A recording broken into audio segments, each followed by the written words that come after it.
Welcome back to the FSL Dota 2 Open. My name is Haller and I'm with Arthur, and we're now going into the lower bracket.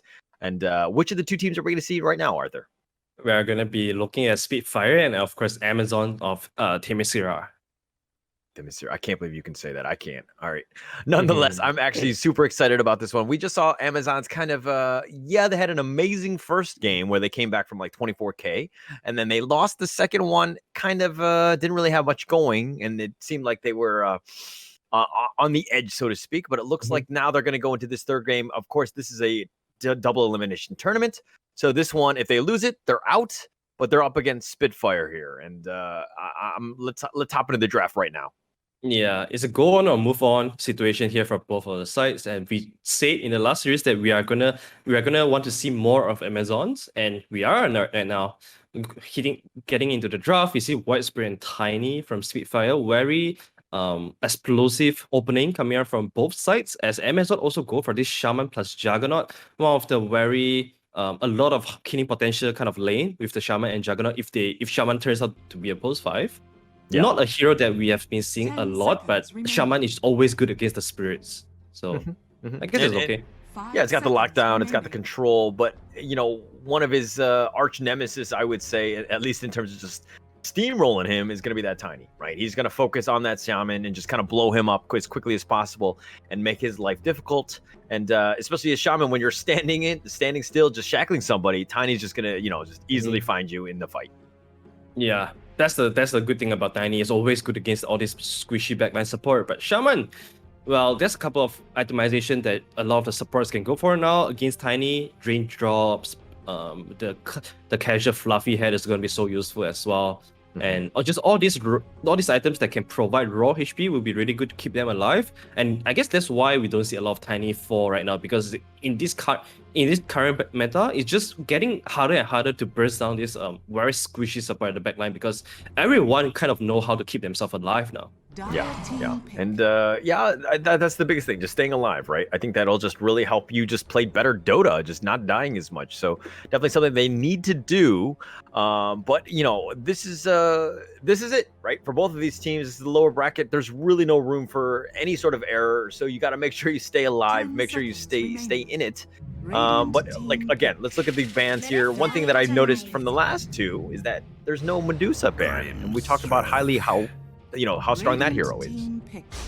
Yeah, I guess Medusa is just not in their priority list. And since we are talking about ban, I just want to point out Amazons. They've banned out Ursa, Troll, Razor, and Morphling. Especially the Ursa ban at the first phase tells you how much they really want this Juggernaut to be picked, to be able to pick for Amazons. And this is a move on or go home situation. You definitely want to be bringing your absolute best heroes, your absolute best draft. So I like how Amazons is creating themselves that kind of condition to be able to be comfortable and going for their comfort pick. All right, maybe this is more of a comfort pick in and of itself, but the Beastmaster 7.29, this is the darling, but then he's been nerfed after nerfed after nerfed in terms of the smaller patches. Now, is Beastmaster even playable at this stage? Well, I guess the nerf is just making it not so imbalance. I think most of the hero is still playable. The concept of the hero is still very strong. You're able to control the map. You're able to have the ultimate appears through BKB, especially with Grimstroke. That's the potential of the double raw. So that's always gonna be sweet.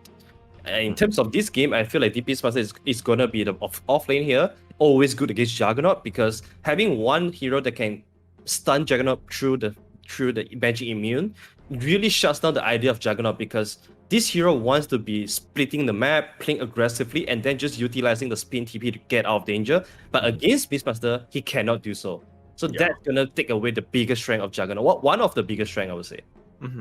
And yeah, he's gonna make it life. You gotta just lock that guy down. You gotta figure out ways to kind of deal with the spin. So I do like that. But okay, one thing different from the last one is that you got the Beastmaster, he's got his auras, but then you're looking at the Amazon side, which is kind of the Sand King. I mean, he's not like the tankiest of offlaners, but obviously he has a lot of control and he definitely adds a lot. But is that a worry where you need that sort of like that big old green watermelon like we saw in the last game? Definitely. I feel like when I look at Amazons, they're really lacking of tanky frontliner that can just soak up the initiation from Watch Spirit, Tiny, Beastmaster. Like it feels like right now, anyone that Spitfire touch on, they'll just be they'll just be dead. No one can survive the initiation of Spitfire so far from Amazon's side. So that's my biggest worry. But where can they fit in this tanky guy though? Unless the Sand King goes to mid and then they pick something like a Tidehunter again or a Timbersaw again. Otherwise, I don't see a pick here that can fulfill the condition. Alright, there is a hero, right? Huskar. This is definitely the hero. Okay. Yeah, talk to us about this Huskar pick. Well, the classic last pick gotcha pick, and Amazon seems like they instant pick this hero as well. Like once the PS pick, they instantly pick Huskar. It shows you they have already been having this hero in their mind going into the last pick. Looking at Spitfire's hero though, they do have PA that is pretty okay against the Huskar once the PS itemization is up to the day, so BKB. But before that, I think Huskar might be a little bit invincible here. Because first of all, laning wise, it's going to be really pretty easy for him against the Watch Spirit. And then Tiny would have to be making a lot of rotation on this mid lane to help out the Watch Spirit. Then it means that Shaman plus Juggernaut would just be able to do whatever they want on this Mistmaster.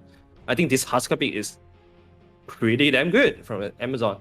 Yeah, and okay, let's be honest here. The last game, it was not.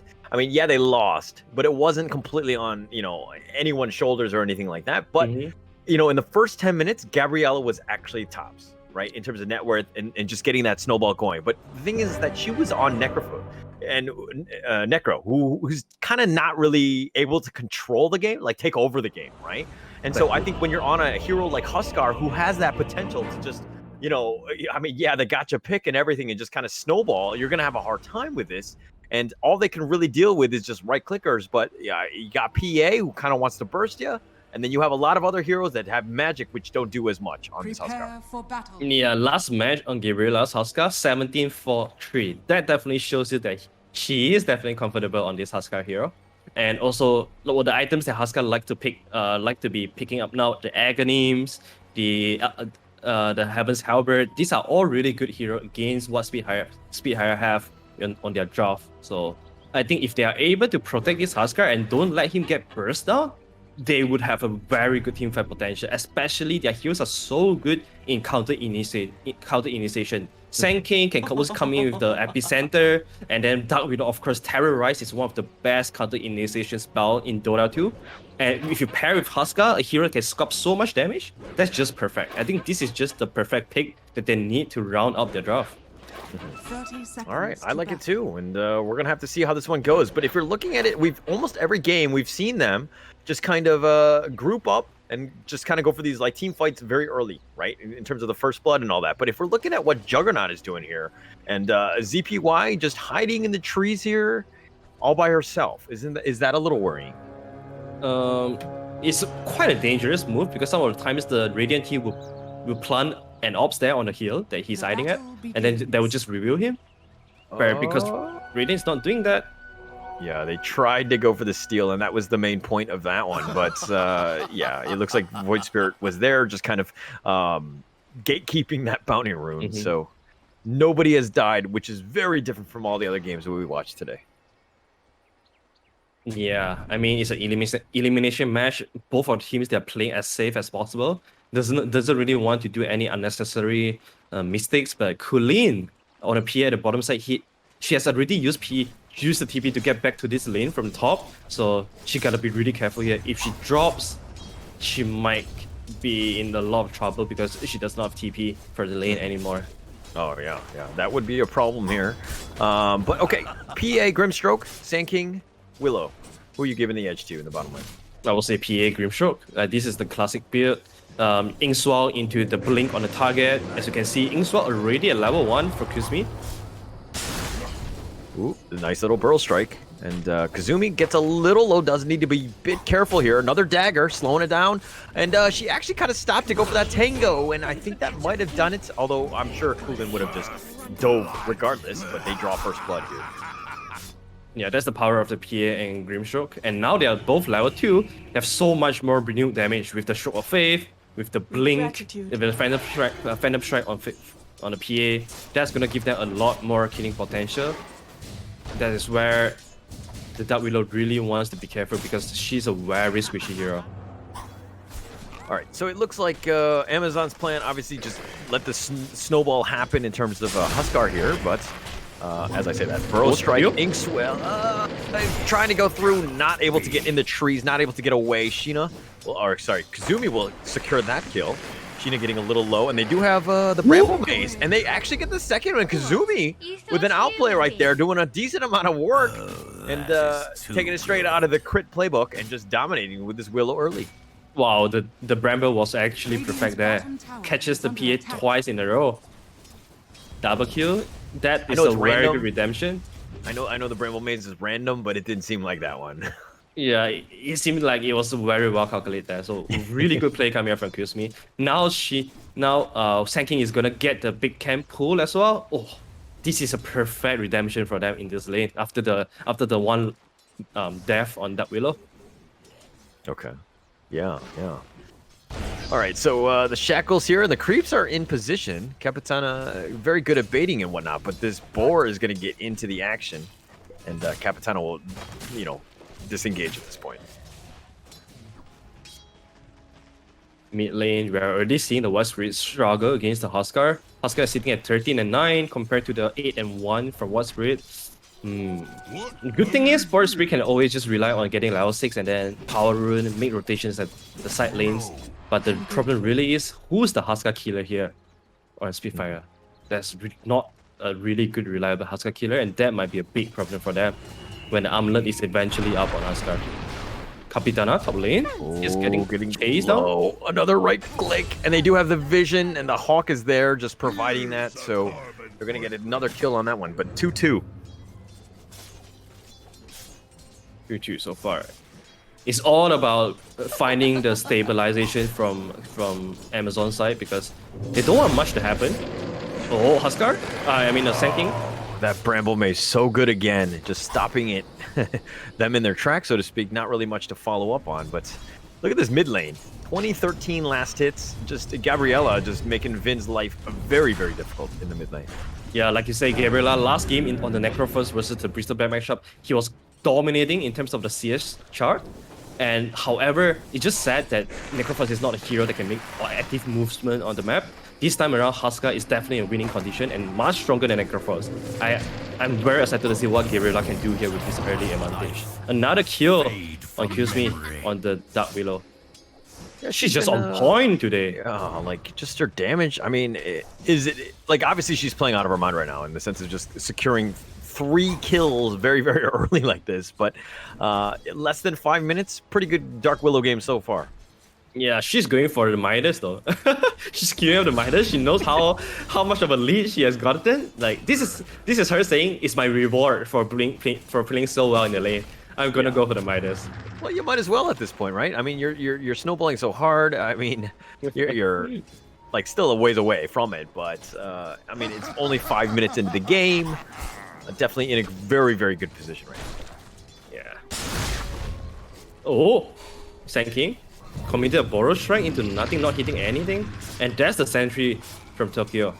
They might be able to track down a Q on the Sanking here. Yeah, but they're not gonna give away. Oh, yeah, I don't think they're gonna give away.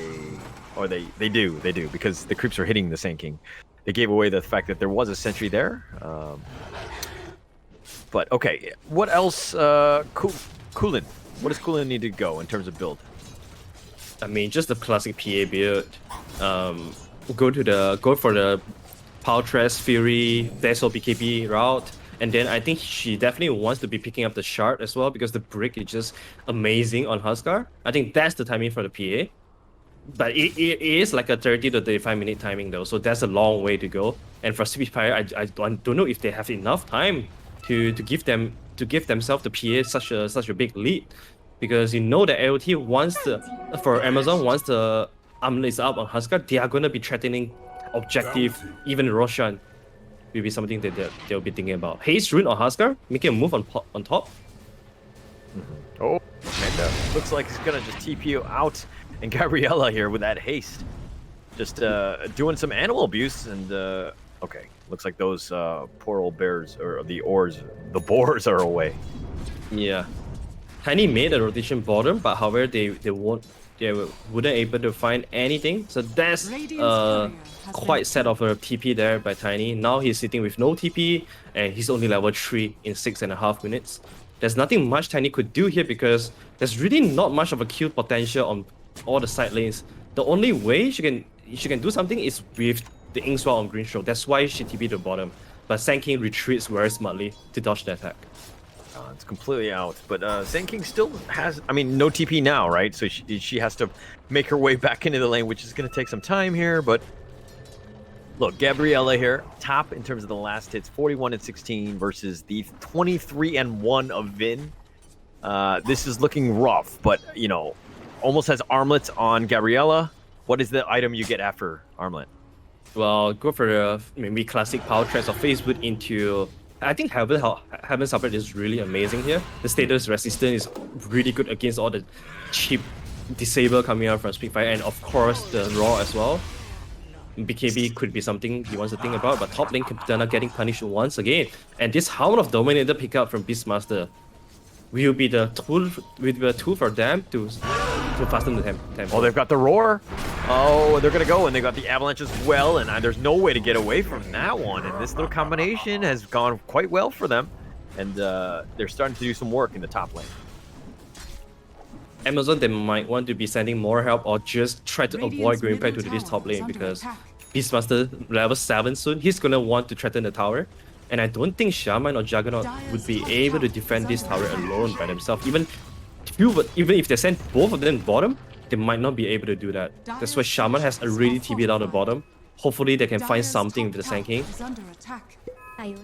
Hopefully they can, but they're kind of all low on mana and life at this point. So if they get something, they got to get somebody completely out of position. And Tokyo here is... oh, as I say that, Stiller is in position, kind of all the way out. Just drags them out, but it looks like they're focusing their attention on all the different heroes. And Stella looking for the toss, probably back, but the Shackles is on point though. Kazumi gets low, taunted back in, and a kill streak goes to kill Kulin, and that's not what you want. Yeah, that's a 4-man rotation though, coming out from Spitfire. They only managed to get kills me, but still, this is a killing spree trick going to the way of Kulin, so that is pretty sweet. She has already gotten the Ring of Health, is going straight to the battlefield it seems. And meanwhile, Gabriella doing what she needs to be doing, pressuring the mid tower when the War Spirit is away. So that's not a bad trade at all for Amazons. I think this is completely acceptable. There's quite a lot of space for the Juggernaut to recover, especially when this tier 1 tower is down. He is able to farm in a quite a safe location here. Safe for now, but Kapitana still only level 4. You definitely want to see that. Oh, Gabriella all by herself is looking to just fight this under the tower, but it seems a little too much. She was strong, but not that strong. No points on Inner Fire just yet though. It's level 9. And there's no point in Inner Fire. I think that might be a little bit too greedy from Gabriella. I think even one value point would be maybe be able to save her life there on the mid lane. Yeah, need a little bit of spacing. The Bramble Maze is trying to find out Kulin, who's about half life now. But Panda's here, and Panda's like, hey, I will help you gank, but let me kill this creep wave first, or this creep camp. That's a siege wave on the mid side, and Gabriella is already looking to punish this. But because Panda is all the way at the bottom side, so the resources of Spitfire are kind of all focused on this bottom side. As you see, Tiny is also here, but they are not finding an angle to attack because of the crit wave. Middle tower has been denied. Kapitana gets so low, nowhere to go. That Centaur is even there with a stomp, with a nice little micro play there. Bramble Maze finds at least the Tiny here, but they're going to back off. She enters the Shadow Realm, and she's going to run away, gets taunted back in when she comes back in, and she dies here. And the Burrow Strike, but it's only onto one. Sheena, the Soulbind, but it's just onto one. So not really much value there, but the Catapult is here. And Gabriella? Oh, goes in, and she gets roared here for her troubles. They found Tokyo, and they're looking to focus. Gabriella goes down, and the buyback coming in, and they Bramble Maze is going to catch on to 3. That's a decent amount, but she's by herself. She gets 1 kill. Kazumi, though, all by herself, and she gets the fear. She's Fairy Fire. She keeps herself alive, and that's going to keep her alive, at least for now. But, Wow, she's out. I mean, it's a 3-for-1, I believe. Radiant's top tower. That was such a crazy and insane micro coming out from Panda as she micro the Centaur and get a 3-man storm. That really set everything up for them. Otherwise, Boroshrek would have come in with the sandstorm and whatsoever. Huskar could stay alive and just wipe everything out. But because of that 3-man storm there by Panda, they managed to clean everyone up. That was insane individual play coming out from the Beastmaster player. And one thing to note is that Sheena actually went with a 2-2-1-1 build on Sand King and now has 3-2-1-1. But I mean, you're seeing why her stuns haven't been great. Like she expects the level 4 one, but she's only got the level 2 one, so it's very short, doesn't do a whole lot of damage, and she seemed to kind of be in an awkward position at that point because, like, what do you think about this build order? I'm not so sure of getting the early points on Epicenter. Because a lot of time we see Sand King just skipping the epicenter until they maxed out the Sandstorm and also Boroshrek. I think this definitely puts him into a very awkward situation. But if they can get Kulin here, that could be a different story. Kulin breaks the smoke, and we're just gonna run into the jungle. Okay. He's gonna go for this one, and he's going right onto Tokyo, doing a decent amount of work. Gets the stun as well, and they've got the Burrow Strike and they've got Kulin, but here comes the Void Spirit. Epicenter is now going to be used. They've got it right into the Shackle, but the Epicenter doing not so much, but they do get the kill on Kulin. VYN is searching for Kazumi, the Terrorized on point into the Sheep, and that's a scared Sheep, but it looks like the Burrow Strike, and they're just kind of ganging up on her, and she dissimulates away. She does get the kill on Kazumi, and she steps away. She's in the trees. I don't think they see her. Radiant's bottom So close. Oh, Capina sees him. Oh, they dissimulate again, but it goes into the same spot. Oh, and they finally do manage to kill her, and Sheena will secure that kill. That was really, really crucial from Amazon to be able to get 2 cores at the bottom side, and also Sand King. She's not having a great game at all, but because of this fight, she's totally back into the game. They are able to push down his tower now, and most importantly, all the while Juggernaut and Huskar has just been farming. That gets the time for them to recover themselves, and I think that's way more important than anything else, because PA is dead, Void Spirit is dead, and the Huskar Juggernaut continues to farm. Huskar has Armlet, it's going to go BKB next. It's going to make life very difficult soon. And if we're talking about net worth alone, Beastmaster has actually pulled away. Panda doing very, very well on the Beastmaster. Yeah. She's also leading her team to make a move. Oh, Gabriela. Oh, they're going to look to fight this one. She's kind of by herself. The TP away, so you got out of that. Panda being on point. The Centaur stopping the Huskar, just locking him in. But, they're kind of focused on the Centaur, who's actually done a lot of work. But Sheena, very deep, does need to be careful. And they have the Bramble Maze. They lock into 2. Vin is going for this. He's going right for Sheena. They do end up killing that. But Grimstroke does die in return. And it's a double kill going the way of Gabriella. Man, kiss me. She's playing out of her mind right now. She's setting up so much kill for her team, and also counter initiation, and just overall the usage of Terrorize have been really on point. And like we said earlier, she wanted to go for the Midas, and she's very persistent with that timing. She's really going for that. Oh, the career of the PA is gonna get brought down by Kisme as well. That is the recipe for her Midas. So I would say Dark Willow, she's gonna be outputting a lot of damage in the later phase of the game. Yeah, which is not always the case with Dark Willows, right? I mean, they got to get some items to kind of keep going. Yes, they have some good early damage, but Kazumi here just doing a textbook game of Dark Willow and just playing very, very well. As I say that, she enters the Shadow Realm trying to get away from Vin, who's on her. But the Bramble Maze is going to be connected. She's going to look to just TP. She should be fine. Yeah, that's an interesting skill build from her though. Going for the max Bramble Maze and Curse Crown, because normally you will see Dark Willow maxing one, either Bramble Maze or the Curse Crown first, and then go for the max level on Shadow Realm so that she can do the maximum damage. But seems like Kisme, she's very emphasizing on the disable that she can put down for her team. That's okay too. I think because she Dire can are scanning. focus or she can target her Bramble Maze because her Bramble Mazes have been amazing so far. They've locked True. almost everyone in. Like, it's just been, on point throughout the game. The next timing here from Amazons are definitely the BKB from Huskar and also the Blink Dagger on Sand King. Now Blink Dagger has a Sand King, but she's totally exposed under the vision of Spitfire, so they know about this Blink Dagger. There's a big wrap around coming from Spitfire. This is a 5-man all smoke. the way around. Oh, but Gabriella is smoked as well. Hasn't. Okay, just popped here. And they're gonna see. Oh, they're trying to second a smoke. The Centaur is coming out and he says, surprise. He goes right for Kapitana, gets sheep right away. The Soulbind is on point. The Roar is going to be committed. Panda's under the tower, but it doesn't really matter. The Terrorize is actually going to completely whiff on that one. Kazumi does get the Curse Crown, at least on Kazumi, or sorry, on the Kulin. Gabriella, though, is just fighting by herself. She's trying to armlet toggle through this, not able to do so. They do have the burst, so it's a 2 for 4 going in the favor of Spitfire. As I say that, a 3 for 4 now.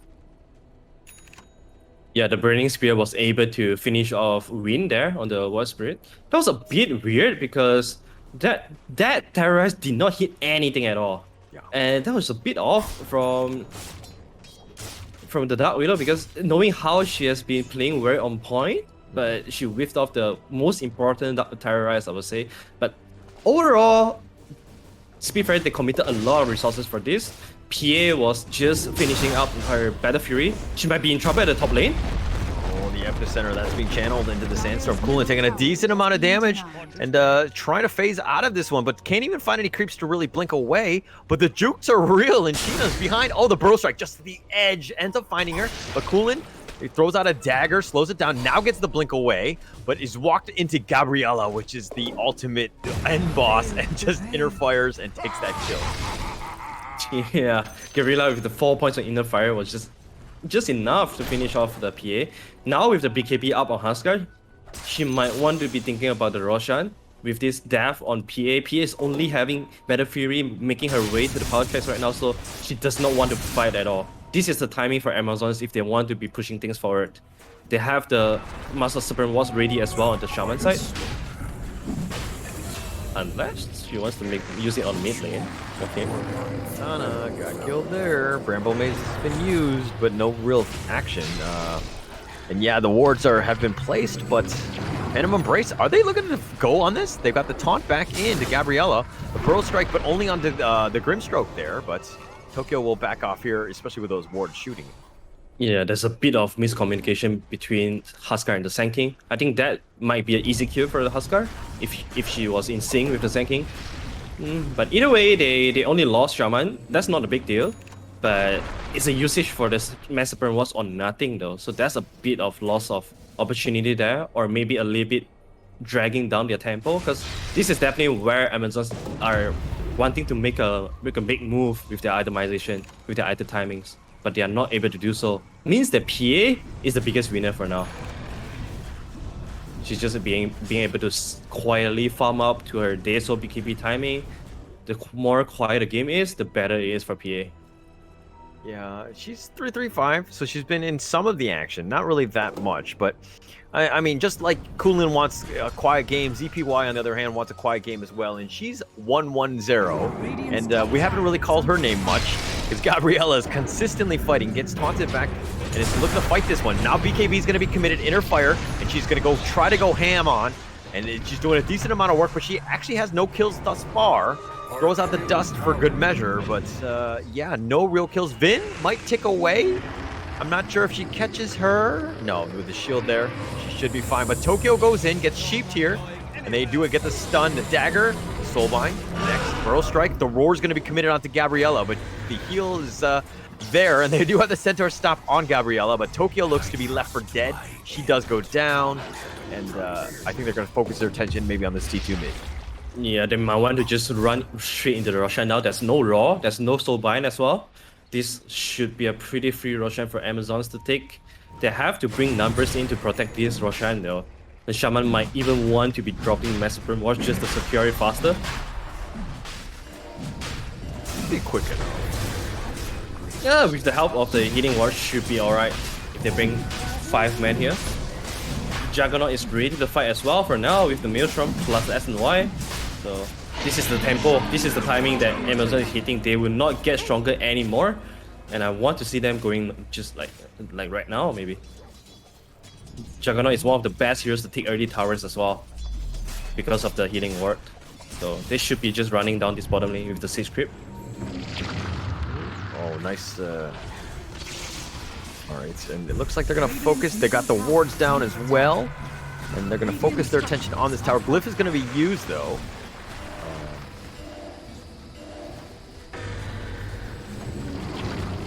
Gabriella, she's just putting herself in front to try to bait some move coming from Spitfire. She wants Spitfire to make it on initiation on him, on her. Oh, Vin goes in now. Gabrielle's really low, but she does have Aegis. Capitana, though, not able to get the quick shackles or anything. The Terrorize is going to be whipped again, and I feel like Kazumi's playing Dark Willow like I play Dark Willow in the sense of missing these Terrorizes. Yeah, she's very on point with the Bramble, but with Terrorize though, not as much in the last couple of minutes. She might want to just be patient a little bit there, because I think she's feeling herself. So she's trying to be very offensive, and Terrorize might not be the best offensive skills out there. Like, I would throw out that Terrorize, and then it would completely whip, and my own teammates would pause and be like, and then they would say in all chat, did you just see that? Like, they would rub it in, and these are like complete randos that would just do that to me. Oh, you don't deserve that. Well, I don't, but this is, it's DOTA, right? Nobody deserves this. Amazon, they're gonna TP up Huskar all the way up. Gabriella, she's completely alone here. You might want to be careful. The TPs are coming. Uh-oh. They found Vin by herself. She thought she's really focused on Kapitana, and Styler will be there. They have the epicenter that's doing a decent amount of work. Tokyo goes down, Vin goes down as well, but the Soulbind is locking them in, and they're not able to get away. But it's a 3-for-1, not a bad trade for Amazon. Not at all. I'm surprised they even went back in. They went on the Shaman, which is okay, because she's definitely one of the most. Shaman is a very squishy hero, but they weren't able to bring the Shaman down instantly, so they stayed around for a little bit to finish him off. And by the time that happens, all the reinforcement coming out from Amazons are already there. So for Spitfire, they really need to just go in, kill someone quick, and get out quick. If they couldn't, then it would be a really bad fight for them. Heaven's Hybrid completed on Huskar right now. She's not afraid of the PA anymore. Not afraid, you're right. But 5-3-1 and creating a lot of pressure, especially with ZPY doing a decent amount of work as well. But ZPY, again, largely quiet this game, but it looks like she's going to go Maelstrom, SNY into Aghanims. Are you okay with that build? Yeah, I'm completely okay. Oh, mid lane though. Win. They went in and they got VYN all by herself, and yeah, they did not expect them to go high ground like that and be very aggressive. Yeah, they did not at all. Huskar. That being said though, Huskar had to commit the BKB there. So if Styler wants to go for it, he can toss the Huskar back, and maybe they can threaten a kill. Yeah, without BKB, Huskar is not that strong. True, but she has Aegis, and I think that they're willing to take that risk. Okay, they've got the Glimmer on, but they found him, and they got the Roar that's going to be committed. It's a nice one with the Soulbind there. People are being tossed around. Kazumi is actually very low. Buybacks are coming. BYN is back in. Goes in really deep. Astral Steps, and Astral Steps away, and Gabrielle is still alive and goes in again, and they found Panda. Panda goes down. Gabriella's looking to just focus this, having a hard time focusing on which one. She gets whipped by the dominatrix of Stylar with that whip that she has. But they end up getting the top racks. Yeah, Spitfire, they just don't have enough damage right now to finish anyone off from Amazons, especially when the healing ward is up. You're right. Like, even though Huskar did not have the BKB there, she's not afraid at all about anything. She's just so strong with the Aegis plus the Heaven's Hybrid. She's making her way to the Monkey King bar, something that's not very usual, but against PA, she's definitely looking to just finish off the winning condition from Spitfire here, because if PA is down, there goes the winning condition for Spitfire. Haste. And this is a very different game from the last one. And I think it comes down to more of the draft more than anything else. I think that you need to look at this as, yeah, Gabriella or whatever, she's 5'3", your Dark Willow Kazumi is 7'5", but your Juggernaut is 3'11". He hasn't been forced to basically carry the game. Right? All of these other players are really stepping it up and making it very easy for SBY when she does hit that critical mass of items, makes it very easy for them to close out the game. So this is a completely different pace. Give Gabriella something that she can help carry the game with. Yeah, I think that might be the better way for Amazons to finish off the game, because Gabriella, she's definitely proving to everyone that she's the core of the team. She's able to make plays like that if she's given the condition to, and she's given the resources to. So Juggernaut on the ZPY side, she's just gonna be the secondary carry here, just gonna be the security, the insurance for this game. Even that being said though, she's so fat. Look at this, 27 minutes, SNY Maelstrom Agonies. Yeah, and that comes in. Oh, they go really deep for Panda. They do not care. Their teammates were not there. Spitfire was completely caught off guard. Buybacks are going to happen, at least for Panda. Tokyo gets the glimmer. She's cut barely alive. ZPY has gone a little deep, spins back to safety here. But they do have the wards, so they're focusing in. Gabrielle goes in again. They have the roar. They got to stop Gabriella, slow her down. The life break is doing a little bit of work. Soulbind as well. They got the shackles right onto BPN. The Yules is not going to be self-used just to keep herself alive for now, but Tiny's dead. Grimstroke goes down as well. Tokyo Styler down for 40 seconds. This is a problem. And Cooling goes down as well, and this is looking rough, especially with no buyback, and now they focus their attention on the racks here. This might be game.